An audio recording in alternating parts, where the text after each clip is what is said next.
Hi friend, Prince মনো ব্লগে তোমাদের স্বাগত। তো তোমাদের জন্য আজকে আমি একটা রেসিপি নিয়ে এসেছি, চিংড়ি পোস্ত। তো দেখতে পাচ্ছ আমি এখানে চিংড়ি নিয়ে নিয়েছি, তাতে নুন হলুদও মাখিয়ে নিয়েছি।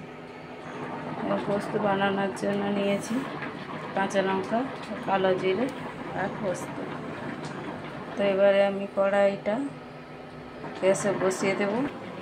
দেখতে পাচ্ছ বন্ধু, কড়াইটা আমি গ্যাসে বসিয়ে দিয়েছি, গ্যাস চালু হয়ে গেছে। কড়াইটা তেতে গেলে আমি তাতে তেল দিয়ে দেবো। কড়াইটা তেতে গিয়েছে, আমি এবারে তেল দিয়ে দেবো।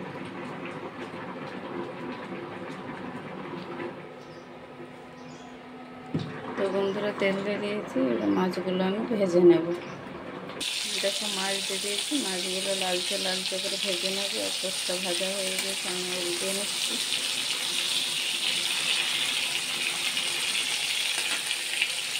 দেখতে পাচ্ছি লালচে লালচে সব হয়ে গিয়েছে, আর একটুখানি ভাজা হয়ে যাবে, নামিয়ে নেব।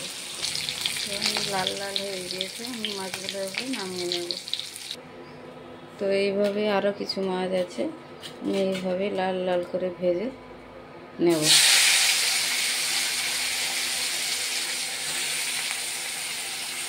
এইভাবে সব মাছগুলো আমি ভেজে নেব। তো দেখতে পাচ্ছ সব মাছ আমার ভাজা হয়ে গিয়েছে। এবারে আমি কড়াই একটু সামান্য তেল দিয়ে দেব।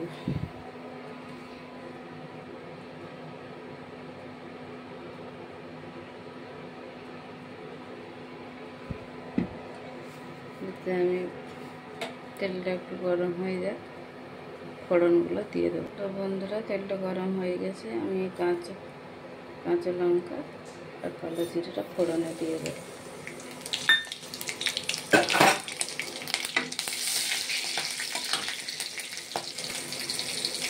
আমি সরষে বাটাটা পোস্ত বাটাটা দিয়ে দেবো।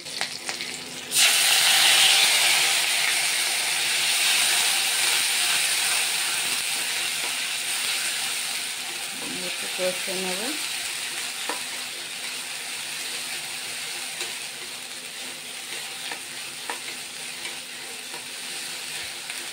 কষে নেওয়ার পর গুনগুনা এক বাটি গুনগুনা গরম পানি দিয়ে দেবো, জল।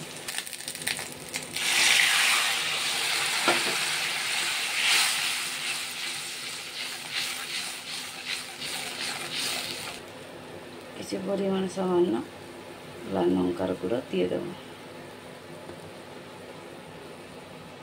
স্বাদ মতো লবণ দিয়ে দেবো। একটু ফুটে গেলে মাছগুলো ওতে দিয়ে দেবো।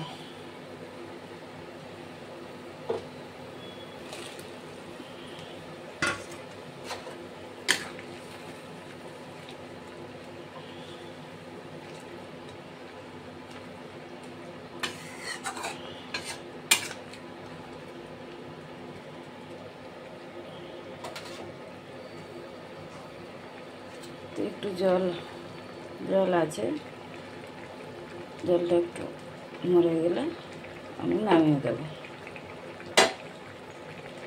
তো আমার হয়ে গেছে চিংড়ি পোস্ত, এটা আমি নামিয়ে নেব। তো রেডি হয়ে গেছে চিংড়ি পোস্ত। যদি ভালো লাগে তা লাইক কমেন্ট শেয়ার করে আমার ভিডিওটি করে দিয়ে যাবে।